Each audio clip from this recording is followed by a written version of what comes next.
Now let's talk about the first and maybe most important shift, embracing lifelong learning and adaptability. The future isn't going to pause for anyone to catch up. It keeps moving, keeps evolving. And if we want to thrive, not just survive, we've got to move with it. That means becoming students of life, not just for a few years in school, but every single day we're alive. The world isn't going to ask you what degree you earned 20 years ago. It's going to ask you, what do you know right now? What can you do? How quickly can you learn something new? The ability to keep growing, to keep stretching beyond your comfort zone, that's the real currency of the next era. I've seen people who graduated top of their class, but somewhere along the way, they stopped learning. They started thinking they knew enough, that the world owed them something because of what they used to be. But the world doesn't work like that. The world rewards those who stay hungry, who stay open, who treat every day as a chance to get sharper, smarter, and stronger. You don't have to be the fastest or the most. You just have to be willing. Willing to read a book when others are watching TV. Willing to take the course, ask the question, raise your hand, willing to say, I don't know, and then go find out. The willingness to learn is what separates the average from the exceptional. And when change comes, and it will, you won't be the one scrambling. You'll already be moving, adapting, turning problems into projects and challenges into stepping stones. That's what learning really gives you. Power, quiet power. It makes you adaptable, and adaptability is the ultimate advantage. Don't wait for the world to teach you a hard lesson. Choose to be a student before life makes you one. Be intentional. Learn ahead of the curve, not behind it.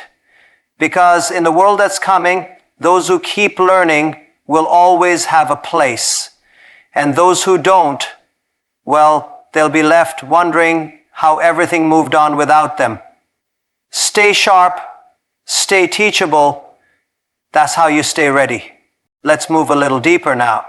Because if we're going to step into the future with any real confidence, we've got to understand the role technology is going to play. It's not optional anymore. Whether we like it or not, it's part of everything. Our work, our communication, our learning, even our decision making. But here's the thing. You don't have to become a tech expert to stay ahead. You just need to stay aware, stay engaged, stay involved. I hear people say, I'm not good with technology, like it's a fixed trait. But let me tell you, nobody's born knowing how to use a machine. These are skills, and skills can be learned. What matters most is your attitude toward them, because the future doesn't care if you were born in the digital age or not. It cares if you're willing to keep up, to lean in, to explore. Now, artificial intelligence, automation, blockchain, even virtual reality. These aren't just trends, they're tools. And when you learn how to use a tool, that tool works for you. It doesn't replace you, it amplifies you. But if you ignore it, it can run right past you. That's the divide we're looking at. The gap between people who learn to use the tools of tomorrow and those who get left behind because they were too hesitant to try. So here's the move. Don't just be a consumer of technology, become a participant. Ask how it works, try it, use it to solve problems, to save time, to stay connected. If a new platform launches in your field, explore it. If AI shows up in your industry, learn how it fits in. You don't need to master it overnight. You just need to start. We're in a time where knowledge is accessible like never before. You can sit in your living room and take a course from a university halfway across the world. You can ask a question and get an answer in seconds. That kind of access is power, if you use it. So don't sit back and let technology pass you. Step forward, use it, learn enough to lead with it, because the future won't wait for you to feel ready. It'll belong to the ones who are willing to engage, even before they feel fully prepared. Now, let's take a moment and step away from all the talk about technology and speed and change, and let's talk about people. Because no matter how advanced the tools become, no matter how fast the systems evolve, it's still people that move the world. And the ones who will thrive in the future aren't just the ones with the highest IQ. They're the ones with the strongest people skills. Emotional intelligence, the ability to listen, to understand, to lead with empathy. That's what will set you apart. You can have all the knowledge in the world, but if you don't know how to deal with people, how to manage a team, how to build trust, you'll hit a ceiling. Every time. Business is people, leadership is people, progress is people. So you'd better learn how to work with them, and more importantly, how to understand them. It's easy to talk, but can you listen? Not just wait for your turn to speak, but really listen. Can you read the room, pick up on the unspoken, adjust your tone, or offer encouragement when someone needs it most? That's emotional intelligence. That's awareness. And it's rare, but it's learnable. What's interesting is the more digital the world gets, the more valuable these human skills become. Because we're starving for real connection. We're swimming in notifications, but drowning in loneliness. So when you show up calm, kind, focused, when you bring clarity and care into a situation, you stand out. You become the one people turn to. And that kind of presence, that's more powerful than any algorithm. This is the edge that can't be automated. Listen, can you read the room? Pick up on the unspoken, adjust your tone, or offer encouragement when someone needs it most. That's emotional intelligence. That's awareness. And it's rare, but it's learnable. What's interesting is the more digital the world gets, the more valuable these human skills become. Because we're starving for real connection. We're swimming in notifications, but drowning in loneliness. So when you show up calm, kind, focused, when you bring clarity and care into a situation, you stand out. You become the one people turn to. And that kind of presence, that's more powerful than any algorithm. This is the edge that can't be automated. A machine can analyze data, sure. It can solve problems faster than we can, but it can't build trust. It can't lead a team through a crisis with grace. It can't feel what someone's going through and know exactly what to say. That's the gift we've got. That's what we have to develop and protect. So if you want to get ready for the world that's coming, yes, build your skills, learn the tools, but don't forget to work on yourself, your patience, your kindness, your ability to inspire and connect.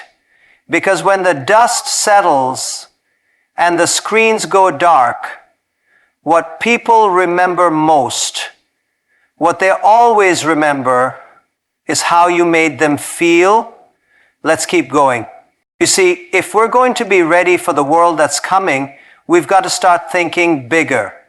Not just in ambition, but in perspective. We're not living in little boxes anymore. The walls have come down. Whether you're running a business, launching a career, or building a brand, you're not just playing in your local neighborhood. You're playing on a global stage.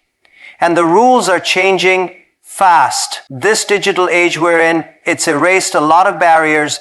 You can work with someone in Tokyo, sell to a client in Berlin, or collaborate with a partner in Nairobi without ever leaving your home. But with that opportunity comes responsibility. You've got to learn how to operate in a world that's more connected than ever before. That means being digitally fluent. That means being globally aware. That means understanding that what happens in one corner of the world can ripple across the whole system in a matter of hours. You can't afford to be stuck in one way of thinking. You've got to be able to switch gears, understand different cultures, respect different viewpoints, work across time zones, across languages, across habits and traditions. Because if you can't relate beyond your own bubble, you're going to hit a wall. And that wall's getting closer by the day. And digitally, listen, it's not about being on every platform or chasing every trend. It's about understanding the tools that let you communicate, collaborate, and create value at scale. You've got to be comfortable navigating virtual spaces, leading remote teams, presenting ideas through a screen, and still making them stick. That's the new normal. And the people who embrace it, not just tolerate it, but embrace it, those are the people who will rise. We're not going back to the way things were. The clock doesn't turn backward. So you've got two choices. Resist the shift and fall behind, or step into it and lead from the front. And I'll tell you, once you start to see the world through that wider lens, once you develop that digital and global mindset, you'll find opportunities where others see limits. You'll become the bridge, not the barrier, the connector, not the critic. In a borderless world, the real borders are in our thinking. So tear those down. Let's be real about something. The future isn't just being shaped by technology and talent, it's also being shaped by tension, by disruption, climate shifts, economic uncertainty, political unrest, rising inequality. These are no longer things we can push aside and hope someone else will fix. They're woven into the world we're stepping into. And if we want to be prepared, we can't pretend they don't affect us. We've got to get smart about them. We've got to be aware. Now, I'm not saying we need to become experts in every global crisis, but we do need to understand the forces at play. We need to realize that the choices we make, what we buy, how we live, where we work, all of that feeds into the larger picture. The world is asking for more responsible leadership, and it's not just looking at politicians or CEOs. It's looking at you. It's looking at all of us. Sustainability isn't a buzzword. It's not just about recycling or turning off the lights. It's about long-term thinking. It's about asking, how can I create value that lasts in your work, in your community, in your mindset? If you build something that helps only you and harms everyone else, that's not success. That's short-sightedness. And the world's had enough of that. You've got to be the kind of person who sees beyond today, who looks at the ripple effect of their actions. Because when you do that, you start making better decisions. You start solving real problems. You start becoming the kind of leader this world desperately needs. And here's the truth. Those who can lead with awareness, who can navigate the messiness of real-world issues without shutting down or giving up, those people become anchors in the storm. They become trusted, respected, followed. Because in uncertain times, people look for clarity. They look for integrity. They look for someone who sees the whole board and still makes strong moves.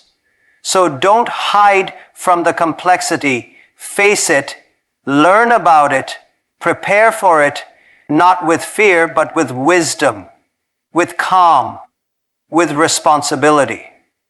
Because the world that's coming will test us, yes, but it will also reward those who are ready to meet it head on, with eyes open and hands steady.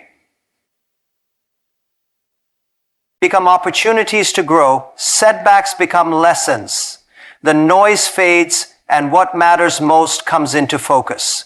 You start living intentionally, not just reacting. You start making decisions that aren't just about short-term gain, but about long-term fulfillment. Purpose isn't something you find once and hold on to forever. It's something you cultivate. It's something you revisit. It grows and evolves with you, and that's okay.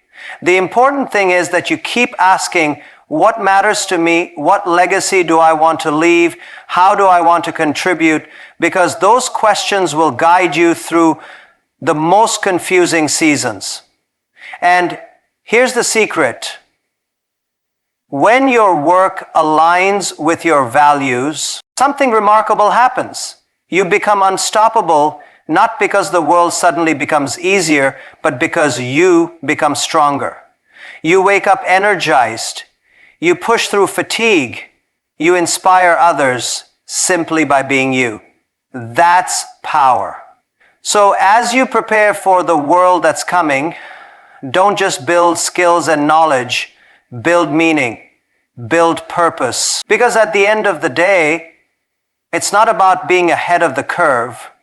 It's about being true to who you are, even as the curve bends and twists beneath your feet.